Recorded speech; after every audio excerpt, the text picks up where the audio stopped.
everyone to this research roundtable on innovation and the CTSA's Innovation Hub, which is led by Dr. Wilbur Lam and Morgan Greenleaf.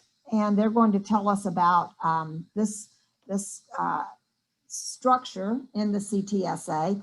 I just wanted to remind everyone that innovation is one of our values in the School of Nursing, and it's also one of our strategic initiatives. We have a number of innovation working groups that center around computational health, development of technology and healthcare apps, innovative and transformative clinical practice, data science, and simulation. So each of these areas of innovation cuts across teaching, research, and clinical practice. And so the exciting thing is the university is developing a number of resources around innovation, including the Hatchery, which many of you may have heard more about, that's just opened, and it's focused on design thinking and will focus on students. And then there's an innovation hub in the School of Medicine that's focusing a lot on diagnostics, if I have that correct. And then we have this innovation catalyst in the CTSA, which cuts across multiple areas. Dr. Wilbur Lam is here to talk with us today. He's a professor in the Department of Pediatrics and the Division of Pediatric Hematology and Oncology, and also faculty in the Department of Biomedical Engineering at Emory and Georgia Tech. And he's also the Chief Innovation Officer of Children's Healthcare of Atlanta, Georgia Tech Pediatric Technology Center. He's a PI of the Atlanta Center for Microsystems Engineered Point of Care Technology, and we'll hear more about that, the point of care options today for Emory and Georgia Tech. And he's the director of the Innovation Catalyst within the CTSA, so he holds many hats. He's also an active researcher. His research involves developing and applying nanosystems and microfluidic technologies to advance biomedical work with and the specific focus is on cellular biophysics of hematology and oncology processes. And for his ongoing work in COVID-19 testing and verification, Dr. Lam is the 2021 Healthcare Heroes Award recipient in the Healthcare Innovation Researcher category. So congratulations, Dr. Lam, and we look forward to hearing your ideas. We also have with us Morgan Greenleaf, and Morgan is the Technical Program Director of the Innovation Catalyst and App Hatchery within the CTSA, and he brings human-centered design and lean software development practice to the development of novel mobile applications. And this comes from his background in industry and product development. So I know many of you are interested in developing apps, developing different systems and innovations. So this is going to be a wonderful resource for us. So thank you so much, Wilbur and Morgan. I'll turn it over to you. Thank you, Sandra. That's a great introduction. Thank you so much. So yeah, I have Morgan with me. I would also like to introduce Maren Parcell, who also works with us within Innovation Catalyst. So like you said, Sandra, there's many innovation initiatives that are going on at Emory at the entire enterprise level. So we represent the Innovation Catalyst, which is part of the Georgia CTSA, which comprises of Emory as well as other institutions like Georgia Tech, Morehouse, and UGA, as well as Children's Healthcare of Atlanta. So, one thing Morgan and I wanted to talk to you all about is, since this is kind of a roundtable, thank you again, Dr. Dunbar, for the invitation. And I see that there's only about 22 people on. We could actually make this a little bit more interactive. Morgan and I could talk about what we and Maren do within Innovation Catalyst, the several initiatives we have. We could also give some examples of things that we're doing. A lot of what seems to be in demand, as you alluded to yourself, Sandra, is mobile apps for biomedical applications, especially relatively, simple apps, which is kind of the niche that we found is really important for our faculty within Emory University. So I wanted to kind of have this be an ongoing discussion. So we could, I could obviously talk about my own adventures in innovation for about 20 minutes, but wanted everyone's thoughts on that. It seems like there's few enough people that we could certainly entertain all opinions. One way we could do it is I could talk about my story, what I've done, and then what we're doing in Innovation Catalyst, or we could just jump right in and talk about what we're doing in Innovation Catalyst and have the second half of this hour just be more interactive, and we could even talk to you guys about some ideas or questions that you might have. So what might be useful? Anybody? Dr. Dunbar and anyone else?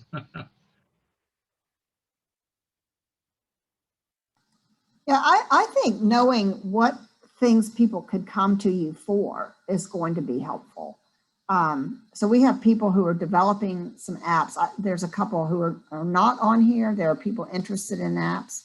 And then also thinking beyond apps. What are the other sort of areas of innovation that people could come to the CTSA for or partner with you? Got it. So Morgan, why don't we, if you're okay with it, Morgan, why don't we just talk a little bit about the activities and initiatives we have within the Innovation Catalyst, really dive a little bit deeper in terms of especially the app stuff, but as well as some of the other programs. And, if there's time and if there's interest, we could certainly talk about, for example, my own kind of adventures in the space that kind of touches on all the different aspects of Innovation Catalyst. But yeah, we can just go ahead and get started. That sounds great. Great. Thank you, Sandra. So thank you. So myself and Morgan are from the Innovation Catalyst. If you could go to the next slide. And what we'll do is, and again, we're, I think, a small enough group that feel free to interrupt, or, myself and Morgan and Maren will be checking the chats, and we'll stop at any moment if you guys have any questions. But I think the big overarching question that you might have is, okay, what does Innovation Catalyst do? And in fact, there's a lot of things with the word innovation that seem to be popping up within our university. In fact, as Dr. Dunbar had mentioned, there's the Innovation Catalyst. There's also the Innovation Hub, which is more centric within Emory Healthcare. And actually, Maren is part of that initiative. So what we in Innovation Catalyst do, our mission is what you see here on the screen. Our goal is to try to accelerate clinical translation, because we are part of the CTSA, of novel health technologies by educating and providing in CTSA investigators, of which you all are part of, with entrepreneurship and commercialization resources. So we're trying to enable any of you who are interested in entering this space. Next slide. So who are we? There's myself, and as Dr. Dunbar gave an excellent introduction, probably don't need to say anything else about me. Morgan is the director of Innovation Catalyst, and we're also enabled by another few members of our team. So Maren Parcell, who actually has part of her position is within Emory Healthcare, is really interested and has expertise in design strategy. Rob Menino is the technical operations, and he is based at Emory as well as Georgia Tech. And he has a lot of experience with getting medical apps into the user's hands and commercialization. In fact, he and I founded one of our startup companies that really blossomed out of my own laboratory. And then we have others who help us quite a bit as well. Santiago Argonada, who is one of our lead developers, who again helps with our mobile app initiative that we'll talk about in a bit. And then we have representatives from the other CTSA institutions. So Manuel Kingsley representing Georgia Tech, Tim Martin from UGA, and Dr. Vincent Bond over at Morehouse. So that's us within the Innovation Catalyst, within the Georgia CTSA. So we have several initiatives, and we kind of group them into two broad categories. One is what we call operating initiatives, and these are things that we do to kind of help you all. You know, what are services that we can provide for any of you who are interested in the quote unquote innovation game? And then we also fund things. So via the CTSA, we're also a funding mechanism. So we fund things like talks, bench to market talks that are for education about aspects related to innovation. We also fund the Kauffman Fast Track, which is a national program. Those of you, there might be some of you that have already taken this course. It's basically a crash course, several day crash course in entrepreneurship that's geared towards the learners of all stages that really span the gamut from students to postdocs to faculty and trainees. So really anyone within School of Nursing would be eligible to enroll in the Kauffman Fast Track course, and that's offered once a year. Our residency track, we are interested in enabling medical trainees, and honestly, we could extend this into School of Nursing as well. We're always interested in extending these programs, you know, beyond what we currently have. So right now, it's a residency track for in medical school. So people who have gotten their MDs and are training in residency, who are interested in learning aspects about innovation, integrating that as part of their training and education. We also, as we alluded to before, have a strong link with Georgia Tech, and we fund actually the undergraduate design course, which is called the Capstone Design Course. And then a class that I'm involved with myself, which is which we call Health Reach, in which Georgia Tech undergrads create STEM activities for our patients, chronically ill children at Children's Healthcare of Atlanta. And really, again, it's this education aspect related to innovation. Okay. Next. So I will take over here, and actually I'll go back one. And we are going to dive into the app Hatchery here specifically on these operating initiatives. And I'm going to touch on these other services here at the end. But if there's any questions on those or any of the others, we'll, feel free to unmute and ask. So what is the app Hatchery? And as Wilbur alluded to, we've found this niche about building simple mobile apps. These are apps that maybe aren't as difficult to make and are very patient focused, but these are not deep technical apps. There are other places you can go for that, lots of other services available for that kind of development. And so we're a service that supports people who have ideas for mobile apps, and we'll help guide you through the entire process, through strategy, user research, development, what's called an MVP, or a minimum viable product, clinical study. So we'll get you basically to the point where you can actually study this application. And we have an engagement model where we can just consult with you, we can just help you on your process, or in the right circumstances, we can actually do everything with you. So we can help you all along the entire train. And it starts with this intake and strategy session. So we like to have a first meeting with people to understand really the goals that they're trying to achieve with the mobile app, the goals for the patients, maybe clinical outcomes, or other types of goals. What are the users? What types of users? What do we think the needs of those users are? And really trying to understand the fit. Is the idea that you have, is it really a good fit with mobile apps?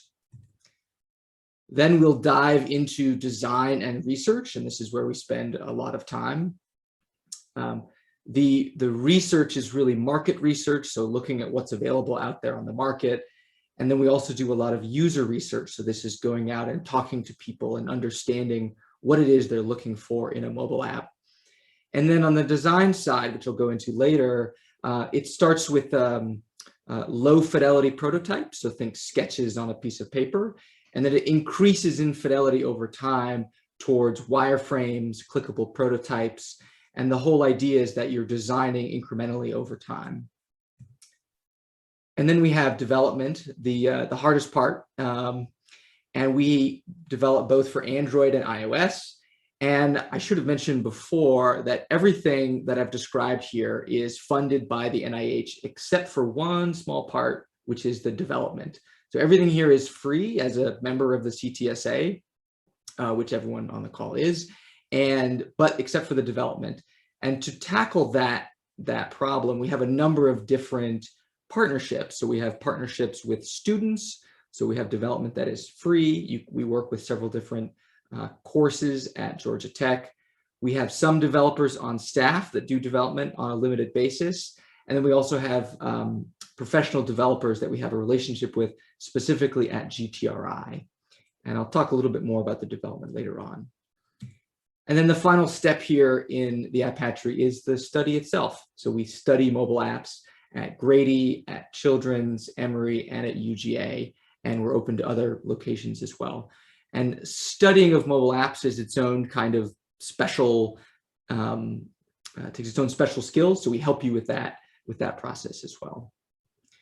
So this is the overall outline of what the App Hatchery does, and I'm gonna dive in a little bit more. Underlying everything that we do is this very classic concept of human-centered design, or sometimes called design thinking. And as I mentioned before, we really focus everything that we do on the users.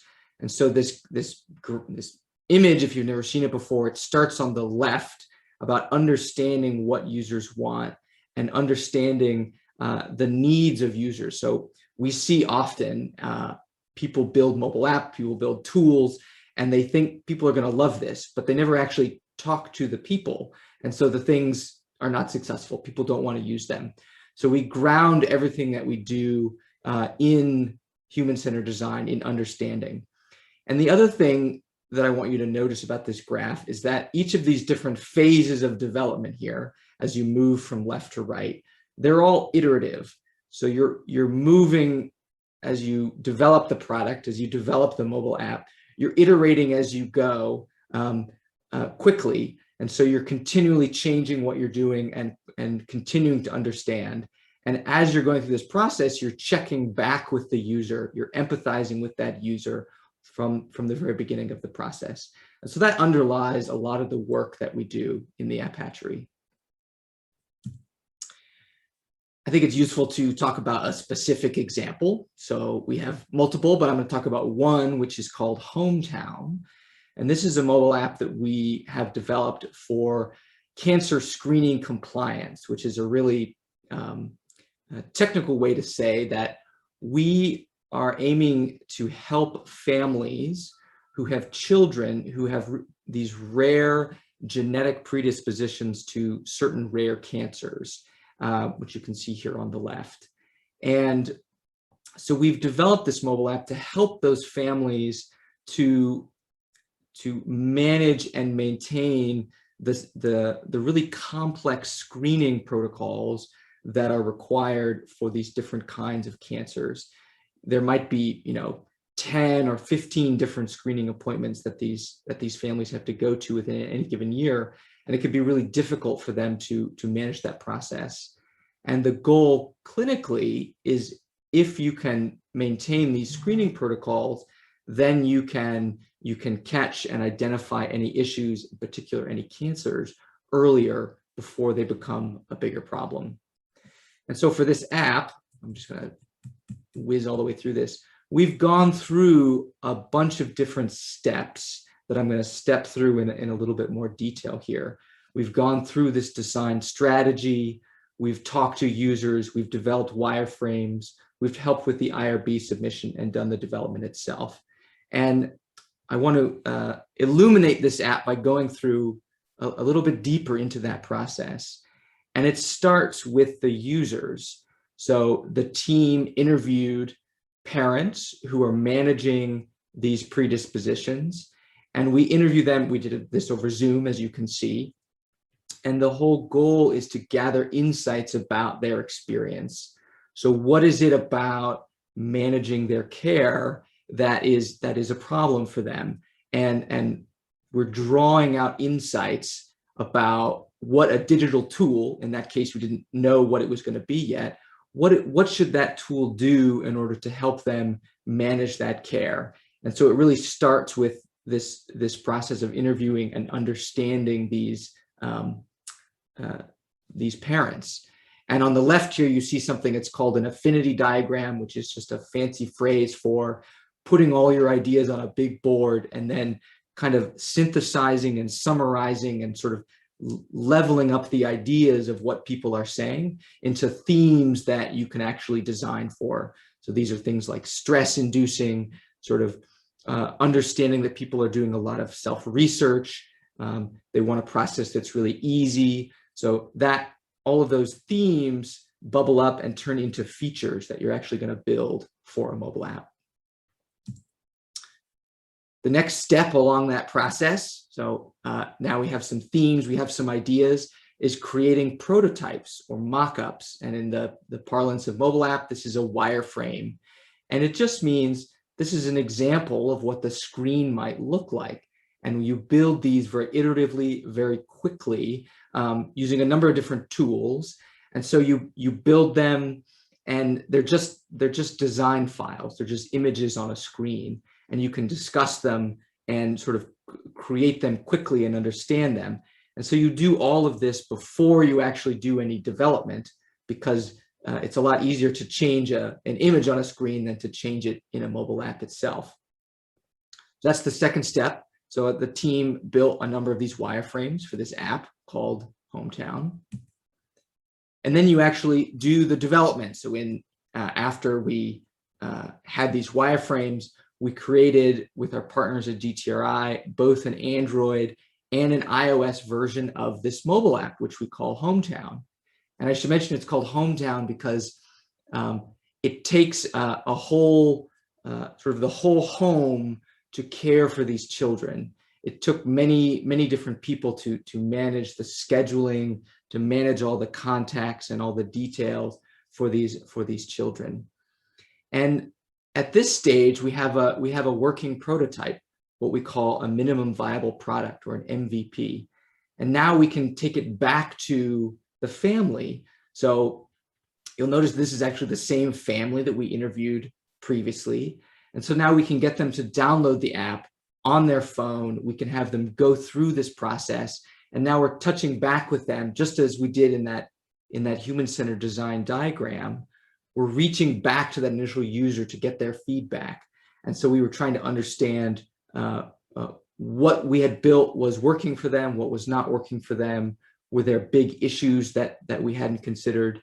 And actually something interesting that came out of this interview is that insurance is a huge issue, and these families are actually timing insurance and timing appointments so that they fit within their 1-year cap, which we had not designed for, and we learned in this interview actually.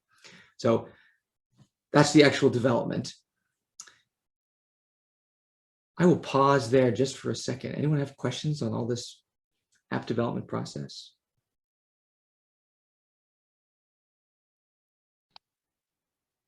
All right. Morgan, Yeah. looks like there's a question in the chat. There's a question. Yeah. So the question is, can you say something about how to get funding for an app? Specifically, what is innovative about an app? Is it something unique about the data collection in real time, or the app itself affecting a change or improvement of an outcome? What else can be innovative about an app? And you have 10 seconds to answer that. No, I'm kidding. There's a lot to unpack there. There is a lot to unpack there. So let's actually tackle the funding first, because that's actually my very next slide. How convenient. I'm going to use an example that we're working on, and this is a different mobile app project called Her Heart. And I want to use this example to explain how you can get funding. It started with a research idea. So Dr. Holly Gooding, she works on cardiovascular risk for African-American teens. And specifically, she's working on this problem of teen invincibles, teens that are unaware that their habits are causing them heart problems and will cause heart problems over their life. So she wanted to build a mobile tool that would be engaging for these young people and would help them understand their risk and how their behaviors affect their risk. So she came to us. Maren actually held a design strategy session with her to understand how she wanted to create this project and the types of users that she was designing for. Dr. Gooding then put the app Hatchery in an R03 grant. And so she put budget in that grant for development. And that grant was scored incredibly well and has actually now been granted. And we've started to work on this project.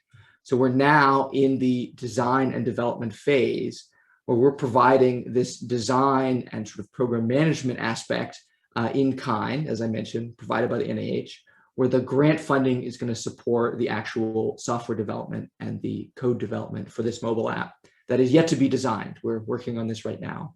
And then finally, it'll go to the research study. So this is one mechanism that we've seen be successful for funding. Another mechanism I'll get to later is we do have a grant, a pilot grant that we are running right now as the App Hatchery, along with the Pediatric Technology Center. And there's also funds within the university system. There's the I3 Venture Awards. There are multiple ways that you can get funding for these types of projects. Can I ask a follow-up question? Mm-hmm. So I was the one who asked that. So relative to specifically this topic, right? So I'm trying to think, like, from a funding agency's perspective. I mean, some of the things that I've heard is, just putting an app, right, in your proposal, that is no longer considered innovative, right? Like, I mean, at one level, I guess so, play devil's advocate. Somebody could say, oh, well, what's different between just having these teens go to a website and type in some stuff, and there's all kinds of online calculators, right, for cardiovascular risk. So specifically, like, kind of what was this PI's innovative piece? Was it something that was unique to teens and how they interact in the world? Like, obviously, my son lives on his phone, that kind of thing, right? So I'm just trying to figure out, like, where's the sweet spot to sort of the selling points for these things? Because it has to be more than just a web page on a phone. Well, absolutely. Now, I'll take that one on. Okay. Having played this game, so Melinda, probably about 20 times, where you're right. So having just an app in and of itself is not innovative, because there are so many of these things that can be downloaded already. So to your point, it really ultimately is about what the funding agency is looking for. So in this case, Dr. Gooding, when Holly submitted this grant, she actually needed our help to help craft this. And it was specifically choosing a very kind of niche problem area, which is, in this case, teens were unaware and completely unaware of their, specifically with her demographic that she's dealing with, that she's caring for, they were unaware of their cardiovascular risk. Yes, of course, you can download something that might be similar, but the shtick here was that we would help her design. And again, what Morgan and what Maren does quite very well within our own App Hatchery is to figure out exactly what it is that patient population really specifically needs. So in some ways, it's what the private sector calls customer discovery. And that's what we did. And that actually, it worked out very well. I mean, it doesn't always work, but Dr. Gooding actually got a perfect score on her R03, of which the grant, actually, the funding agency and the reviewer said, this app is awesome, right? If you guys can build this, we think it could change the paradigm of how these patients are treated. So this is meant for enabling adolescent medicine physicians to help introduce the topic of cardiovascular disease in certain at-risk demographics. So it goes back to, if we're talking about NIH, Melinda, what NIH defines as innovation, right? How is this tool a paradigm shifting tool with the specific clinical scenario in mind. So it's no different than any other aspect of innovation. You have to show that this app, which in theory, right, is not too complex to make. And Morgan and I will touch on that a little bit. You know, what seems simple sometimes isn't. I'm thinking like that may be an area where with some of our researchers and stuff, I think if they connect with you guys, they can look at getting, right, like some of this focus group type information. I mean, even with maybe just some tiny, almost internal pilot, you know, dollars just to be able to, you know, do some of this piece to say, how is it going to be a paradigm shift? Because you've got to have that language to sell the funding. And we would agree with you 100%. In fact, you know, Morgan, we can talk about how for many of our colleagues who've come up to us and said, oh, I got this great idea for an app, can you help us? I mean, we're at the point now where we actually have to start turning people away a little bit. And part of our own triage process is, like you would imagine, we go up to the App Store too and say, did you even do a search on you know, Google Play to find out that, you know, this thing that you're talking about, there's like already 5 versions of this. We dig into it a little bit deeper to see if there's a more specific need. But like you said, it really is about what is the impact that this specific project can make for this specific patient population in mind.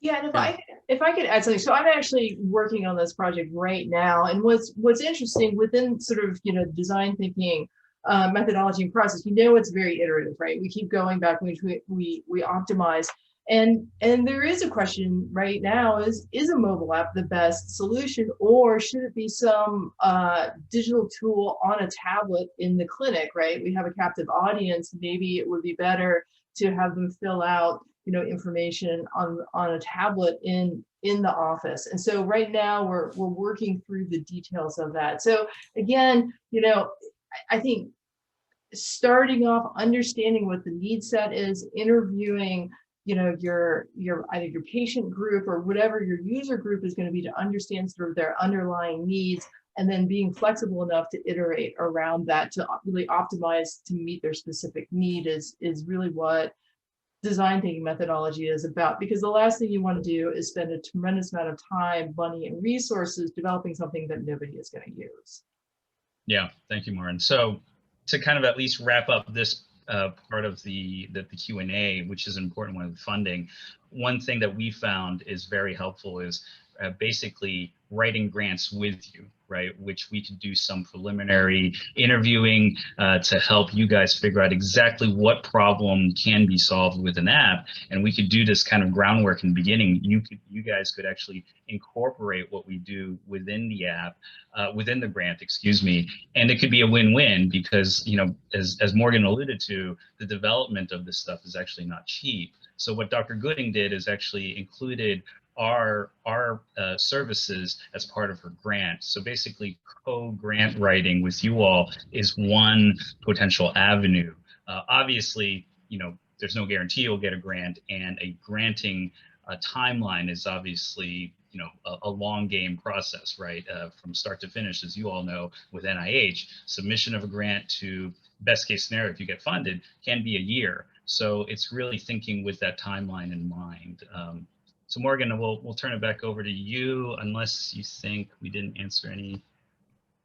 There's one sort of follow up here, which is about how long this process takes. And actually 2 things I want to say. One is in Dr. Gooding's grant, it doesn't say mobile app anywhere. It just says digital tool. So it's the, you know, as people are approaching these, I wouldn't get stuck on the idea of a mobile app. This discovery process can lead you to different kinds of technical solutions. And then one question was about how long does this process take? And I'll be honest that most of these apps take quite a long time to create. This Her Heart project has been going on over a year. The Hometown project that we just mentioned has been going on for 1.5 years.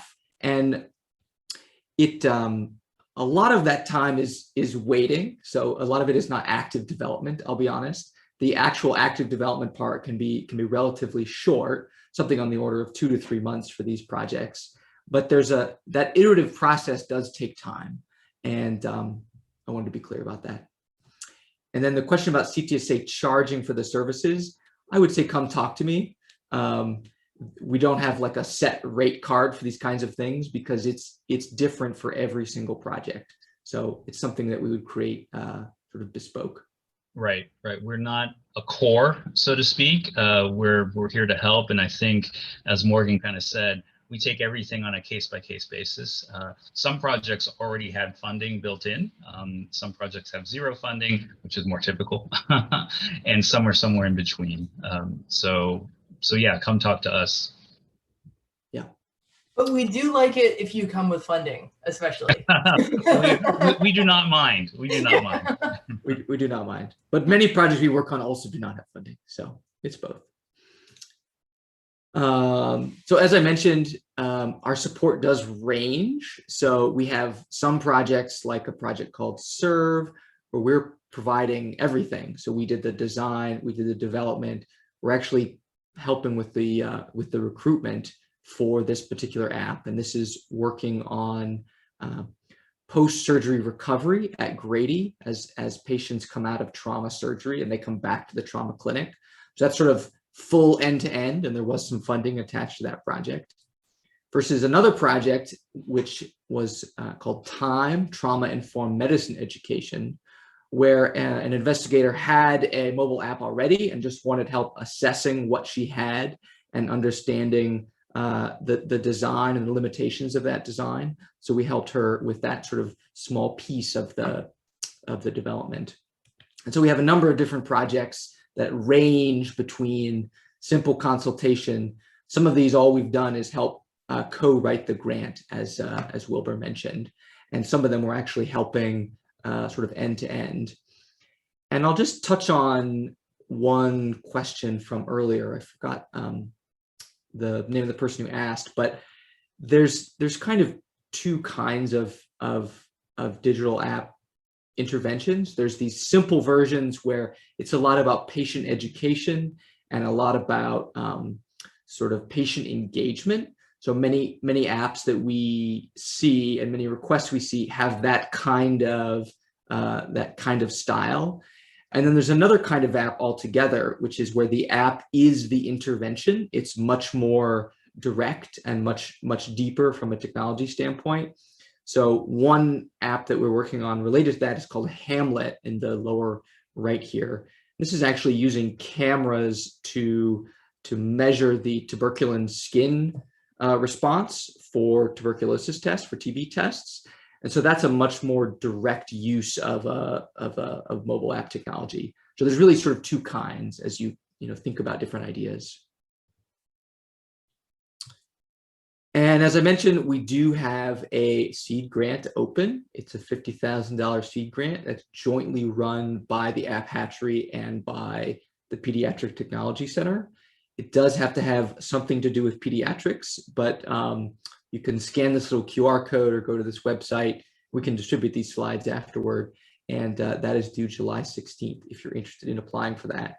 And if you do have any questions, you're more than welcome to reach out to me, sort of preview what that kind of process looks like. I would like to bring up one other thing, which is Epic, right? We're doing this huge migration to Epic, and one of the projects that we've been working on has been to help support patients through all of the different steps pre-bariatric surgery.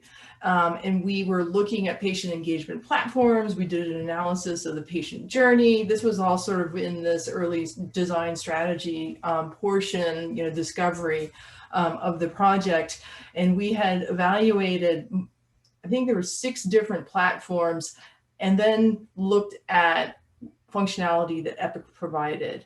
And so we had the option of trying to do a pilot. So the App Hatchery doesn't necessarily create all of the digital tools. There are tools that we can look at, negotiating and bringing in as platforms for these projects.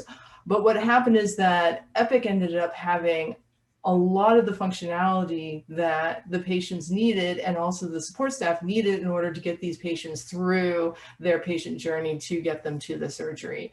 And so we may be seeing more opportunities for developing tools that integrate more directly with Epic, or actually have that functionality within Epic itself. Yeah. So that's it for App Hatchery. I'm going to move on to some of the other services that we offer. And the first is just a lecture series. So if you have questions, this is all around commercialization. So we offer a 10 lecture series. It's one per month, and it's called the Bench to Market Talks. And the last one just ended, but they're all recorded and they're on YouTube. You can find them, or we can put the link in chat afterwards. And each talk is focused on a specific category. So you can see some of them here. I blocked them with the picture, unfortunately. So if you have questions about IP strategy, about forming a team, about SBIR funding, we have a talk for each of these different commercialization categories, which are open to anyone to attend. The next is a program that we call Innovation Trailhead. And this is really focused on the investigator, or group of investigators who don't really know how to get started. And they have this idea, they have they think they have a technology or a platform, and they think there's something there, but they don't know really how to start on this commercialization journey. And so that's where we can help. And it starts with creation of what we call a business concept, where we just ask you some tough questions about, how big we think your market is, who you think your customers are going to be, how are you going to find those customers, how are you going to sell to them, how are you going to distribute to them, what are your risks with your different technology. And then we'll do some training on what's called customer discovery.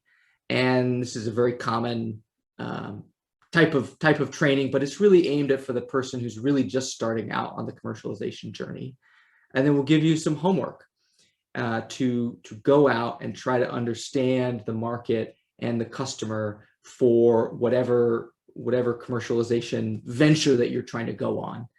And then from there, we have a number of different next steps that you can take, and we'll recommend these to you, whether it's I-Corps, whether it's applying for SBIR, STTR funding, whether going to Kauffman Fast Track, which Wilbur mentioned at the top.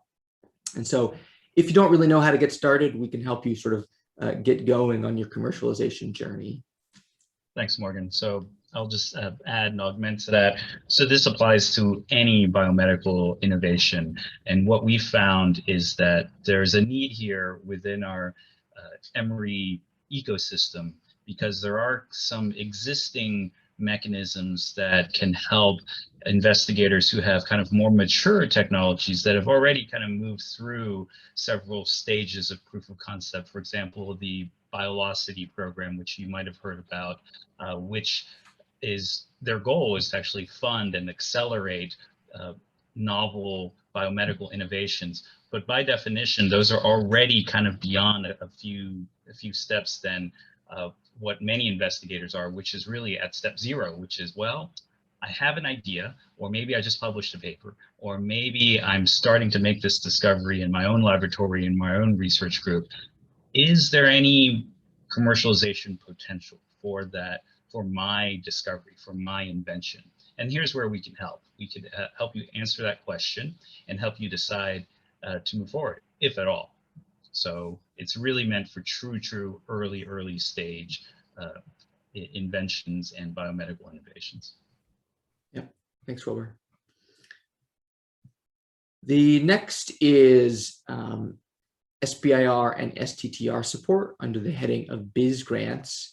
And these, if you're not familiar with these acronyms, these are two very prominent programs that fund innovation that primarily, not exclusively, but primarily comes out of academic institutions.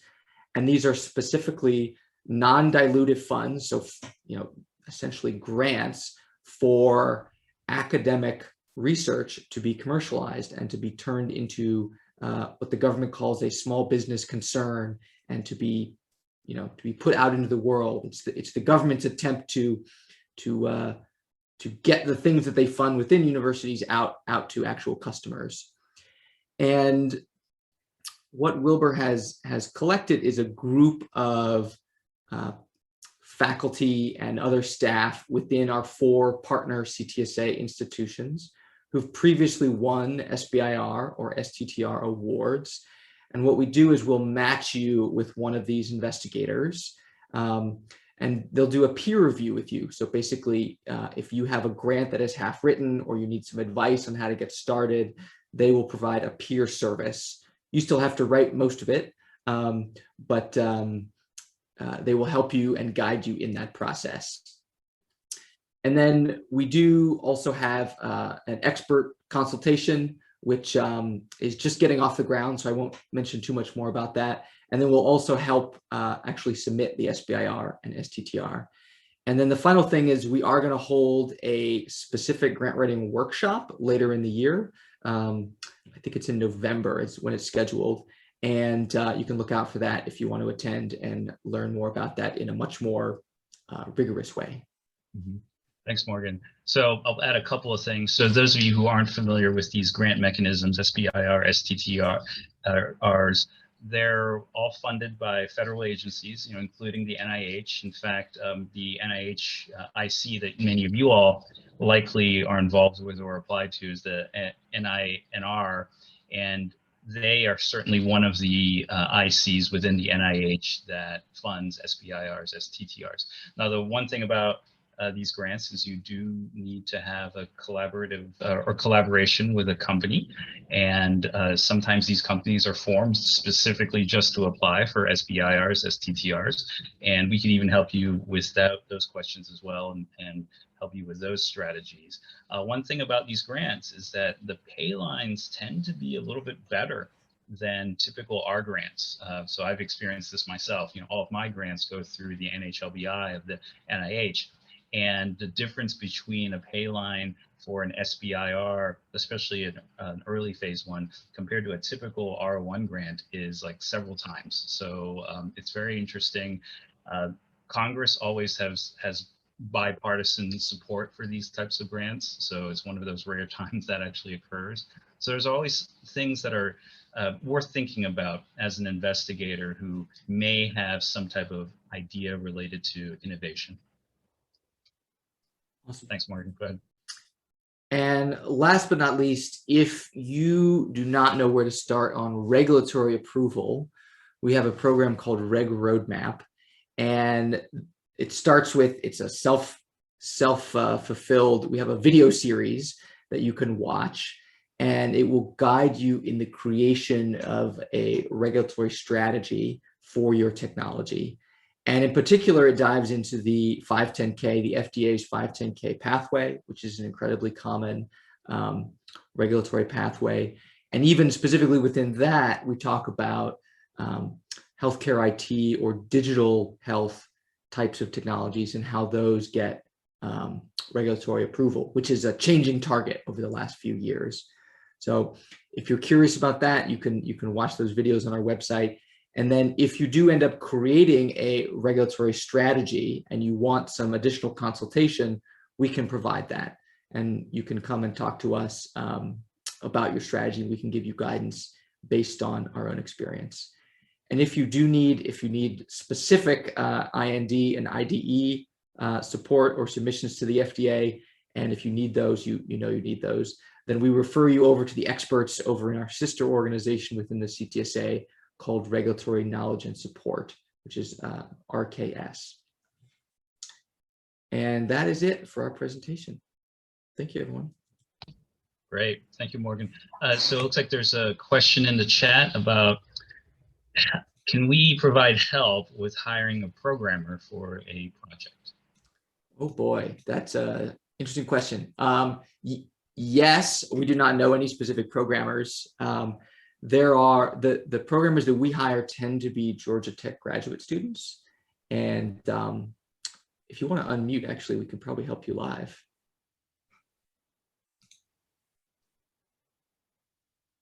Yeah, I think that question came from Andy. Andy Plotsky.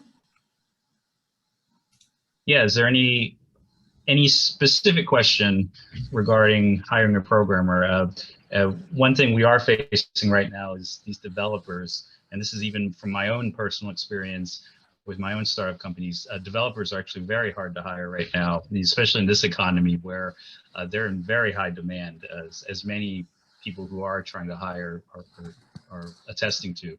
But in this space specifically, they're pretty hard. But yeah, in general, so Morgan, we do have an ecosystem where we do have access to programmers. They're not cheap.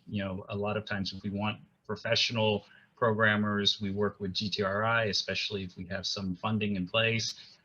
For example, using CTSA funds, sometimes we're able to use our partners over at Georgia Tech. Our quote unquote cheaper and more common processes to leverage graduate students at Georgia Tech. And that also kind of fulfills our mission within the CTSA to help educate and train as well. And they also happen to be cheaper, much like other grad students tend to be. And we've even entertained the possibility of going outside with getting professional developers, and they're not cheap. We have some creative strategies. So I guess the bottom line is, depending on what your specific question is, we might be able to help. And I think it just depends on what you need, but feel free to reach out to Morgan or myself. Yeah. So I know people are worried about having to have funding to come to the CTSA, but I think we should not let that hold us up or, be a barrier, and just, have some discussion about how that might work. Yes, I should be clear that consultation with us is free. It just costs your time. That's it. And you can come to talk to us, and we've found multiple creative solutions to fund projects within the academic ecosystem. So we're more than willing to chat with you and help you. Great. Yeah, absolutely. Cool. All right. Any other questions? All right. Okay. Thank you, everyone. Thank you, everybody. Thank you, Sandra, for having us. Well, this was really, really helpful, and thank you so much for all of your great information. And we will definitely, we will have the recording for our innovation strategic planning team. So I'm sure you'll be hearing back from faculty from time to time soon. So thanks to everyone. Thanks for your great questions. And thank you, Wilbur and Morgan, for your leadership in this excellent resource. Thank you. Thank you. Take care, everyone. Have a great rest of your day.